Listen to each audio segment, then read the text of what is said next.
Hello and good afternoon, everyone. Thanks, Thea, for the very nice introduction. And happy to be again present now at the third edition of the annual HealthTech CEO Forum with Sachs. Today, I'd just like to give you a little update about EIT Health's current numbers, figures, about our achievements in the past month and in the past year. And then we will have the pleasure to see startups, 7 selected startups of EIT Health pitching in the afternoon. But let's get started with a little overview about EIT Health and what has happened so far. And finally, of course, about our portfolio as well. So for those who have not heard any of my talks and keynotes before, EIT Health is one of the largest, most probably the largest healthcare initiatives worldwide. We have 150 partners in total that form the EIT Health community. 65 of them are global industry leaders. 66 are top innovative universities across Europe. 50% of the top, all the top 5 and 50% of the top 25 are part of EIT Health. We are present in now 8 European regional innovation hubs covering basically whole Europe. So far we always had 7, but since beginning of 2022 we are also present with an own hub in Austria, which was covered before by the German hub. Now looking very briefly into the slide with the logos of EIT Health partners, you can basically find everyone, top corporates, top universities, university hospitals, clusters, accelerators, incubators, all of them are present here. Of course, today we also want to showcase and present our EIT Health startups. And as an investor, if you're interested to learn a bit more about the EIT Health startups, I would strongly recommend our platform startups.eithealth.eu. That is our platform that you can use to explore the whole portfolio of EIT Health supported startups. Currently, it's a bit more than 1,150 startups. That's a recent screenshot of our platform.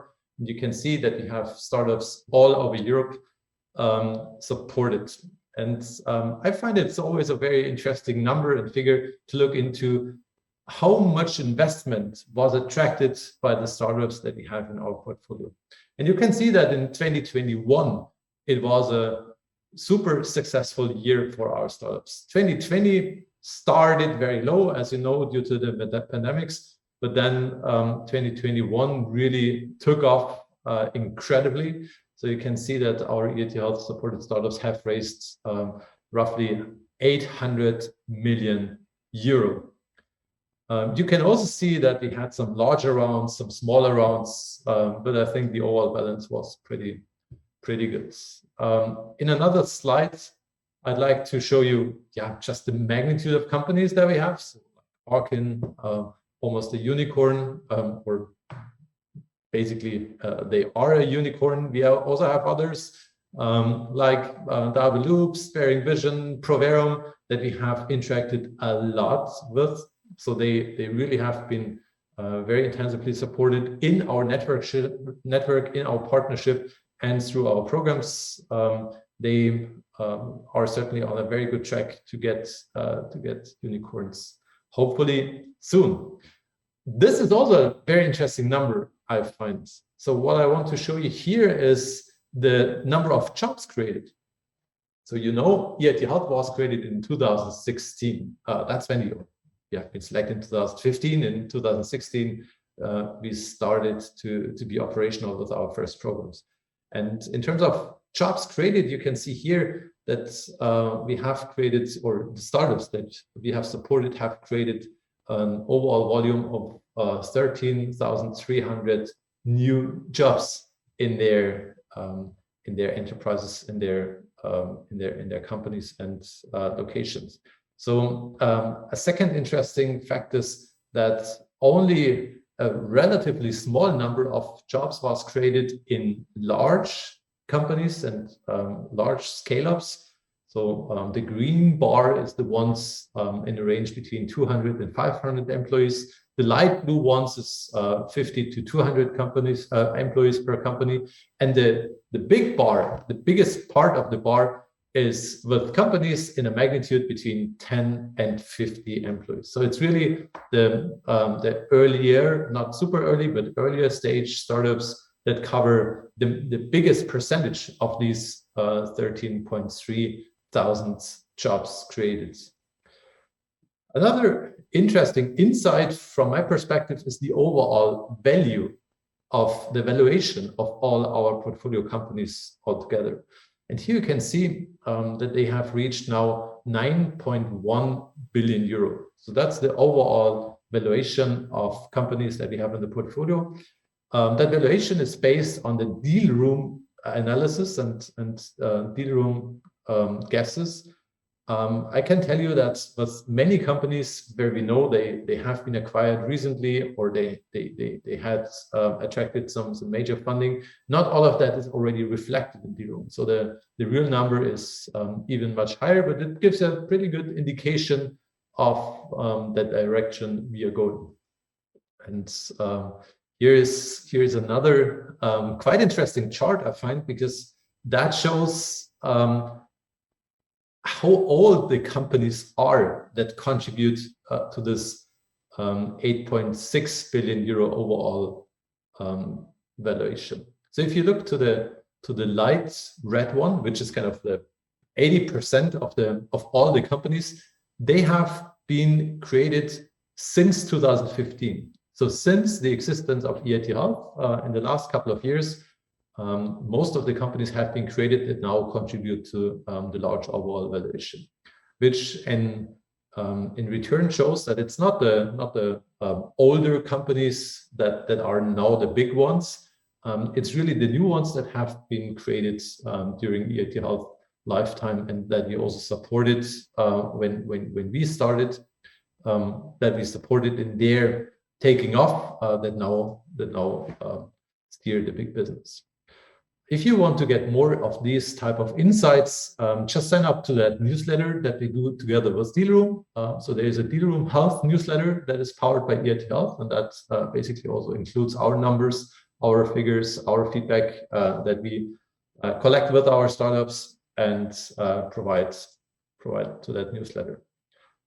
It's also, if you want to get on the web platform, you can do it here, health.dealroom.co, or you can just focus yourself only on the EIT Health portfolio companies. So what you can see here in the health.dealroom.co, that's all the health tech companies. And if you want to focus on the EIT Health portfolio companies, then just take the startups.eithealth.eu. That's our own platform based on the Dealroom data. In the beginning of the year, beginning of January, Dealroom has issued a great report that shows kind of really interesting numbers of the European health tech ecosystem and the health tech startups. And it's not only focusing on Europe itself, but it's also a bit comparing the US, Asia, and how Europe is doing currently. And of course, I mean, these numbers are clear. Europe is still lacking behind the US dramatically. So there is still a much more vibrant VC ecosystem in the US. I think no one doubted about that. But compared to Asia, Europe has already catched up a lot. So if you look to that, now we have, in the year 2020, we were far behind Asia, and now we are almost on par. So both more or less at 10 billion euro overall valuation.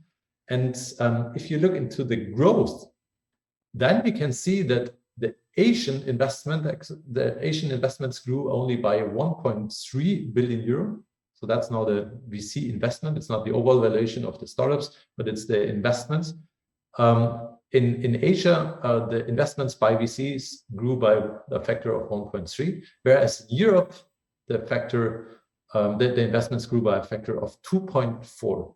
So I think that's pretty remarkable outcome. And of course, there's many other analysis like that in our report. Now going back a bit to EIT Health as such, what do we do? What is our portfolio of services looking like? What are we focusing on? And basically, you can say at EIT Health, we focus on 4 aspects. We want to contribute to access to knowledge. So that's something that's super clear. We have experts, we have access to experts in our network, and we provide access to these experts, access to that knowledge, also online courses, etc., to startups participating in our programs. The second one is the access to stakeholders. If you want to get in touch with a corporate to enter a market, or if you want to get in touch with a university hospital for a clinical study, or in order to get feedback on the medical need of your product, you can do that through our programs. Access to market, I will show you some dedicated programs that help startups to access specific markets. And last but not least, that's why we are here today, access to investors and funding. So that's the 4 areas where EIT Health in general is active. And of course, my area, the startup and investment area, the business creation pillar is focusing on as well. Let's start with Wildcard.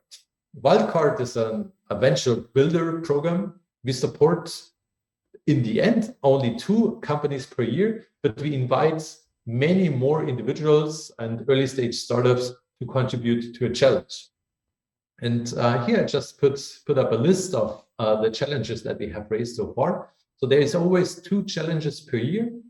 This year we will focus on early detection of cancer and on mental health. So that's our 2 big challenges for Wildcard this year. Last year we had eye and vision care and pain management, and you can read the others before. The model is like that. We do a deep dive where we look into ideas, into companies. So first we select high potentials, and then they create their teams and they discuss their potential ideas. They get some mentoring. Then we do a deep dive where we really look into their models that they propose. And then they pitch, and we select the top candidates to work further with them. And then after a further period of time, they have the possibility to fine-tune their business model, to really get a concrete business plan, and then pitch that to a very distinguished jury. And this jury selects 2 companies, usually 1 per challenge. And these 2 companies receive an overall funding of 1.5 million euro over 2 years. That is a lot of money in order to kick business off. Of course, the idea is that we support them throughout these 2 years, but also ensure that they have the possibility to get follow-up investment from private VCs, from external investors. So that's also a great opportunity for all investors here following that session to see startups, Wildcard startups that might be in their interest. Bridgehead is a program that comes a bit later in the maturity level. Bridgehead companies typically are already successful in their home market. So they have a product in the market, they have all the regulatory affairs, they have a certified product, usually a CE mark, maybe even an FDA, but usually a CE mark. They have maybe a reimbursement scheme in their home market, but now they want to go into other countries. And there is 2 options. Either they decide to first stay and grow in Europe, then they take the Bridgehead Europe track. What we do is we select the top companies from our perspective. So companies apply, we select the top companies with the highest potential. We give them a grant.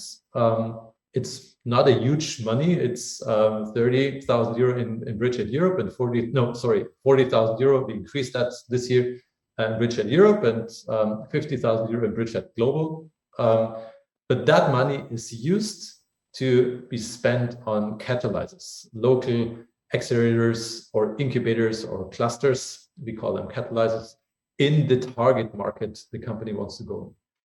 So the company that already received our grant is now able to choose from their favorite catalyzer. The catalyzers pitch their potential services to the startup, and the startup can decide, do I want to expand to the French market? If yes, I will look on specific accelerator or incubator or cluster that can help me to enter that market, introduce me to experts on regulatory affairs, reimbursements, IP, all of that. And the same is happening in the Bridgehead Global, with one difference. You usually connect to one of our European partners that can then guide you through collaboration partners in the US, in Brazil, in China, in several locations in Asia. So that's our two Bridgehead tracks. Goldtrack. Goldtrack is a company, is very, very specific and very focused program. So I told you about Wildcard. There we have 2 companies per year, but we invite many more to then select the fund who wants from. Bridgehead, we had last year, I think 80 companies that we supported in total, so a rather large program. Goldtrack is very much focused. So there we select between 4 and 6 companies per segment. The segment takes 4 months. And there, a whole team working in Europe, but also in Cambridge, Boston, at the East Coast, is focusing on really supporting the companies to get access to globally renowned key opinion leaders, to those people who really can help them to fine-tune and shape their strategy. In some cases, even to totally remodel strategy if it's not valid yet. So that's the magnitude, so 5 per segment. I know that some of the expert council members are also here present at the SACS forum today and in the next 2 days. So it's also in close touch and closely linked to many participants here. The Goldtrack basically has 3 elements. First, we focus in a very individual assessment, also a very intensive deep dive where we analyze, then we execute. So we really help the company to implement the findings and get good solutions for that. And then based on that, we connect to the global network of all experts that we have involved in Goldtrack. Then, of course, we also have investment instruments. We have contributed to build a pan-European crowdfunding platform. We also have our own investor network. It's a platform that enables startups to interact with investors digitally. And our Venture Center of Excellence. And for the Venture Center of Excellence, I'd just like to highlight a few key aspects. The European Union, the European Commission has committed to contribute to that by an anchor investment of 150 million euro through the European Investment Fund. We have already corporate investors on board who want to enter this co-investment opportunity. So these 3 actors together build the investment, the basic investment into the Sustainable Development Umbrella Fund, the SDUF health compartment. And there, through all those investments, we have roughly 200 to 250 million euro. And these are used as a co-investment when corporates together with private investors, EIF has selected private VCs to join that program. And when we have a corporate and a private VC co-investing into a VCOE company, usually brought forward by EIT Health or one of the investors, then there is co-investment through the SDUF health compartment. And through that mechanism, we will leverage almost 2 billion euro through the Venture Center of Excellence program. So really a very impressive and very impactful instrument. And as a last big instrument of EIT Health, or a big program of EIT Health, I would like to introduce you to the Health Catapult. That's the European Health Business Plan competition, a very strong selection mechanism. Here we have the picture from 2020. That was when we had the last online edition. Now we decided to have the next finals not in December like every year before, but now shifted into May so that we can have it live in Stockholm, where thousands EIT Health partner representatives from industry, from academia, from university hospitals, etc., come together. You have to imagine that in the health catapult, we have regional pre-selections. So startups apply the written application, the top applications are brought forward into a pitch event that is happening on a regional level. Then the best startups, so first in written evaluation, then also in terms of pitch quality, the best startups are selected and are brought forward to European semifinals. We have 42 semi-finalists that come together to physically pitches. At least that's how we did it in the past during the pandemics. First time also had to do online pitches here. There they got training, intensive training up front to prepare for the pitches, not only in the way how they delivered their pitch, but also double checks on the business plan, on the numbers, on the investment plan. All of that has been really trained and elaborated very well. Those 42 then pitch in front of an investor jury, and only the final 3 per category, so 3 times 9, will pitch live on stage at the annual EIT Health Summit. And the 4 runners-up per category, another 12 startups are invited to pitch at another satellite stage, but as well on the summit. So that's kind of the big event where all of them will come together. And the awards are, we have almost 250,000 euro of prize money for those companies, but it's also huge visibility. One of the highlights was the company Phagomate. You might have heard that they have been acquired by BioNTech. Was one of the great success stories of the last finals. And here I just want to also emphasize that with our programs that I just introduced, we also collaborate closely with the European Innovation Council, EIC. That's kind of the other large European innovation institution.